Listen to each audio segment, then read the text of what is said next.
देख रहे हैं आप, मैं हूं आपके साथ निशा तिवारी। देवभूमि की तमाम बड़ी खबरों का रुख कर लेते हैं। उत्तराखंड के चंपावत से इस वक्त की बड़ी खबर आपको बता दें। चंपावत में बड़ा हादसा हुआ है। 200 मीटर गहरी खाई में गिरी बारातियों की कार, मां बेटा समेत 5 लोगों की मौके पर ही मौत हो गई।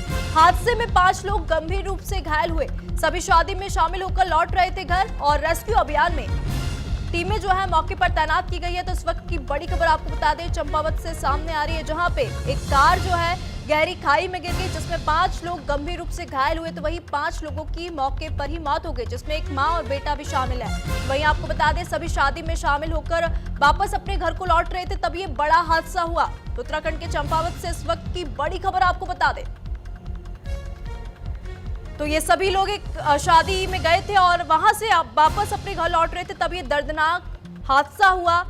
एक कार जो है गहरी खाई में जाकर गिर गई। तो वहीं आपको बता दें, 5 लोगों की मौके पर ही मौत हो गई, जिसमें मां और बेटा शामिल है। तो वहीं आपको बता दें, 5 लोग गंभीर रूप से घायल हो गए। रेस्क्यू अभियान पर टीमें तैनात की गई है, पुलिस फोर्स की भी तैनाती की गई है। और ये देखिए तस्वीरें भी आप देख सकते हैं। बेहद भीषण और दर्दनाक सड़क हादसा हुआ। गहरी खाई में ये कार गिरी, 5 लोग गंभीर रूप से घायल हुए। तो वहीं 5 लोगों की मौके पर ही मौत हो गई। तो उत्तराखंड के चंपावत में बड़ा हादसा हुआ है। बड़ी खबर।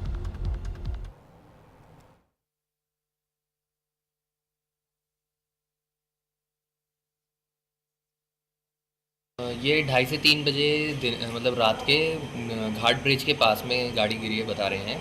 ये हमारे पास मरीज पहुंचे हैं 5 टोटल, 5:30 से 6 के बीच में, जिसमें से 4 लोग एकदम स्टेबल हैं। एक की थोड़ी हालत गंभीर थी, तो उसको आगे डिस्ट्रिक्ट हॉस्पिटल भेजा गया है। जी अभी उपचार चल रहा है, अभी ये यहीं पर भर्ती रहेंगे कुछ समय के लिए।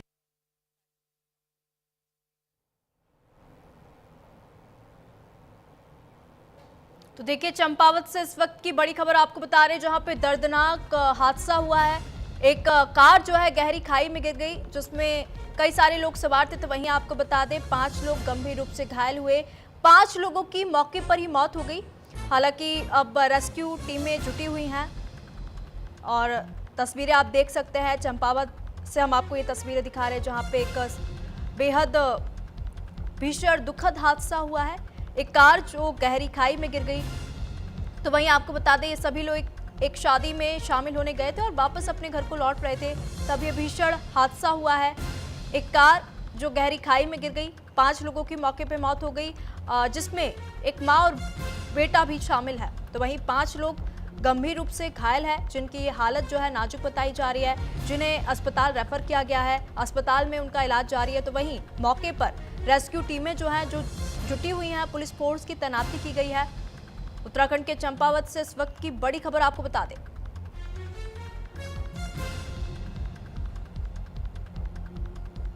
गहरी खाई थी जिसमें ये कार गिरी है और 5 लोगों की मौके पर ही मौत हुई है। 5 लोग इसमें गंभीर रूप से घायल हुए हैं। अब क्या कारण रहा हादसे का, ये जांच का विषय है। पुलिस अब इस पूरे मामले की जांच पड़ताल करेगी। रेस्क्यू टीमें तैनात कर दी गई है। देखिए तस्वीरें हम आपको दिखा रहे हैं चंपावत से। ये दर्दनाक हादसे की तस्वीर है और इस कार की कंडीशन देख के ही आप अंदाजा लगा सकते हैं कि कितना भीषण और दर्दनाक हादसा हुआ। एक कार जो कि गहरी खाई में गिर गई, जिसमें 10 लोग सवार थे। 5 लोगों की मौके पर ही मौत हो गई, 5 लोग गंभीर रूप से घायल हुए। और ये सभी लोग एक शादी में शामिल होने गए थे और जब शादी से वापस लौट रहे थे, इसी कार से वापस आ रहे थे, तब ये कार। अधिक जानकारी के साथ हमारे सहयोगी लक्ष्मण विष्ट जुड़ चुके हैं। लक्ष्मण, ये दर्दनाक हादसा चंपावत से सामने आया है, क्या कुछ पूरा मामला है, बताइए। जी निशा, मैं बताना चाहूंगा कल 4 दिसंबर को पिथौरागढ़ जिले के सिराघाट क्षेत्र से एक बारात चंपावत के बालातड़ी गांव आई हुई थी। जब दुल्हन को विदा करके बारात वापस लौट रही थी, तो लगभग रात 2:30 बजे के लगभग लोहाघाट पिथौरागढ़ राष्ट्रीय राजमार्ग में बागधारा के पास जो बोलेरो वाहन था, वो अनियंत्रित होकर 200 मीटर गहरी खाई में गिर गया, जिसमें 5 लोगों की मौके पर दर्दनाक मौत हो गई और 5 लोग गंभीर रूप से घायल हो गए हैं। तो रेस्क्यू टीम के द्वारा जो है सभी घायलों को लोहाघाट उप जिला चिकित्सालय पहुंचाया गया, जहां से एक घायल को जो है हायर सेंटर रेफर कर दिया गया है। पुलिस प्रशासन सब मौके पर पहुंचा। सभी मृतकों के जो शवों का पोस्टमार्टम कराकर उनके गंतव्यों को प्रशासन के द्वारा रवाना कर दिया गया है। जी ठीक है।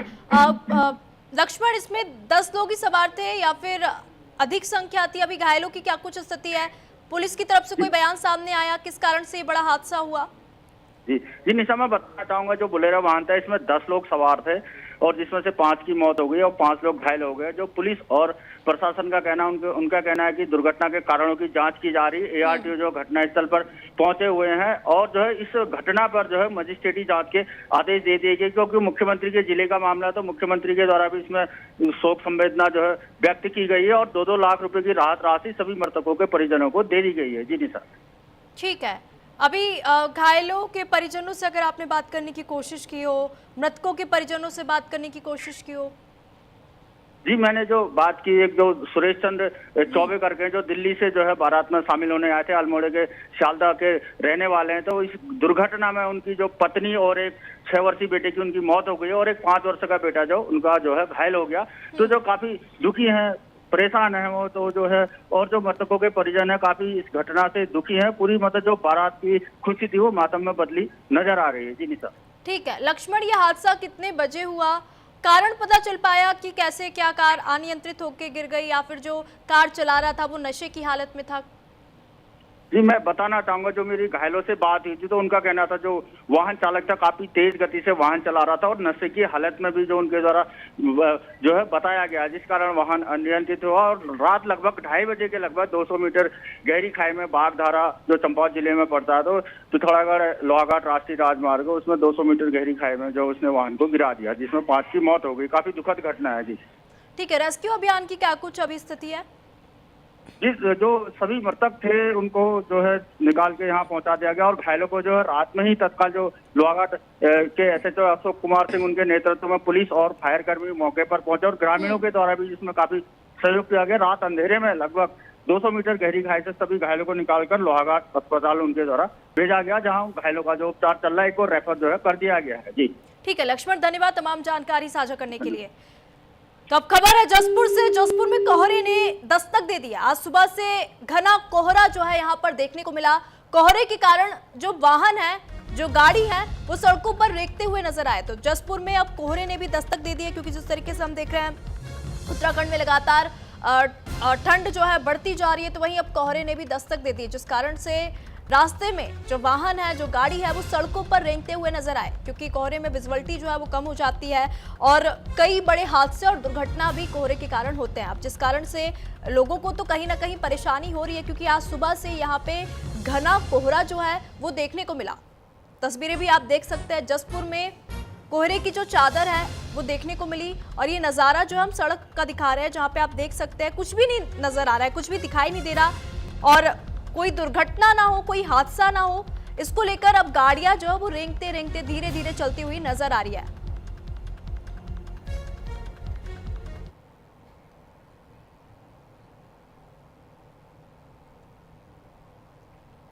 तो जसपुर से आपको खबर बता दें, जसपुर में कोहरे ने दस्तक दी।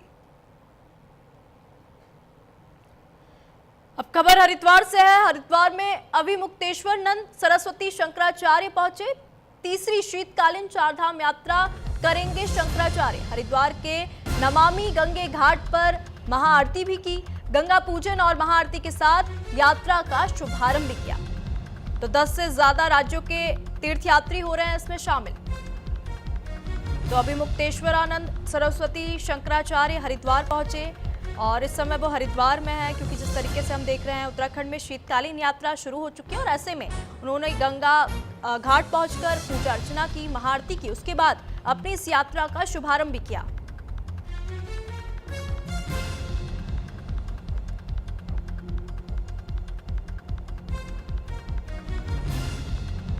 तो देखिए उनके साथ कई संत भी नजर आ रहे हैं। वो नमामि गंगे घाट पहुंचे, जहां पर उन्होंने पूजा अर्चना की, महाआरती की।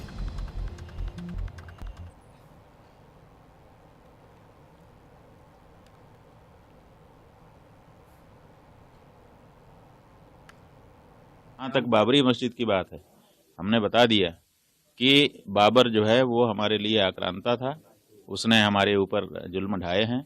अगर बाबर से जुड़ करके कोई व्यक्ति अपनी पहचान बताता है तो हम उसको भी आक्रांता ही समझेंगे और उसी अनुसार का व्यवहार उसके साथ करेंगे। इस तरह का बयान पूरे देश में इस समय माहौल ठीक है, माहौल तो बनता ही रहता है, माहौल का क्या करेंगे, कोई ना कोई माहौल खड़ा कर देता है। सवाल ये है कि भारत देश में बाबर ने किसी समय आकर के आक्रमण किया, उसने जो जो किया वो सब हमको पीड़ा पहुंचाने वाला काम है। अब आज की तारीख में अगर कोई व्यक्ति उसी के साथ अपने आप को खड़ा रखता है कि हम बाबर के लोग हैं, तो बाबर के लोग हैं तो बाबर जैसा ही ट्रीटमेंट उनके साथ करना चाहिए। अधिक जानकारी के साथ हमारे सहयोगी विश्वास जुड़ चुके हैं। विश्वास हरिद्वार के दौरे पर है, अभी मुक्तेश्वरानंद सरस्वती शंकराचार्य और शीतकालीन यात्रा वो करेंगे, क्या कुछ जानकारी है?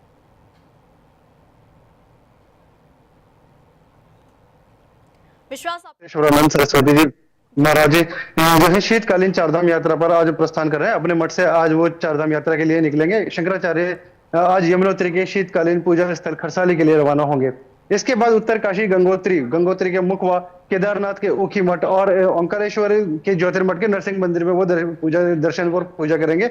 और उसके बाद 10 दिसंबर में वो हरिद्वार वापस पहुंचेंगे, जिसके बाद उनकी शीतकालीन यात्रा का जो है वो समापन होगा। इसको लेकर वो जो मुक्तेश्वरानंद है, उन्होंने कई बार जो प्रशासन है, जो उत्तराखंड सरकार है, उसको भी कई बार शीतकालीन यात्रा को लेकर कई बार कहा है, जिसको लेकर कि वो उनकी जिस तरह से देखा जाए कि तीसरी बार की शीतकालीन यात्रा है। इसको लेकर उन्होंने कई बार इस तरह का जो सरकार को ये कहा है कि शीतकालीन यात्रा पर भी हम इसका एक जो इनिशिएटिव ले सकते हैं, क्योंकि जिस तरीके से कहा जाता है कि ग्रीष्मकालीन जब ये चारधाम यात्रा चलती है तो उसके बाद जब कपाट बंद होते हैं, कपाट बंद होने के बाद फिर ये मैसेज आता है कि जिस तरह की जो चारधाम यात्रा है वो समाप्त हो गई है। हालांकि उन्होंने इस बात को नकारा है कि ये जो चारधाम यात्रा है ये जो वर्ष भर चलती है, क्योंकि जिस तरीके से उत्तराखंड के अंदर 2 राजधानी ग्रीष्मकालीन और शरदकालीन, तो उसी तरीके से जो चारधाम यात्रा है वो ग्रीष्मकालीन भी चलती है और शरदकालीन भी। हालांकि देखा जाए तो जो शरदकालीन की जो यात्रा है वो जरूर संघर्षपूर्ण है, लेकिन जो सही यात्रा जो सही मानों में मानी जाती है वो संघर्षपूर्ण ही मानी जाती है। इसलिए शरदकालीन यात्रा के लिए उन्होंने सरकार को पहले भी इस बारे में कहा था। इसको लेकर उन्होंने इस बार अपनी तीसरी जो अपनी शरदकालीन यात्रा है उसको शुरू की है। उसके लिए उन्होंने नमामि गंगे घाट से ये संकल्प लिया है। ठीक है विश्वास, धन्यवाद तमाम जानकारी हमारे साथ साझा करने के लिए। तो वहीं राष्ट्रपति पुतिन के भारत दौरे का आज दूसरा दिन है और रूस के राष्ट्रपति पुतिन का औपचारिक स्वागत राष्ट्रपति मुर्मू ने किया, तो वहीं पीएम मोदी ने भी पुतिन का जोरदार तरीके से और भव्य तरीके से स्वागत किया। तो वहीं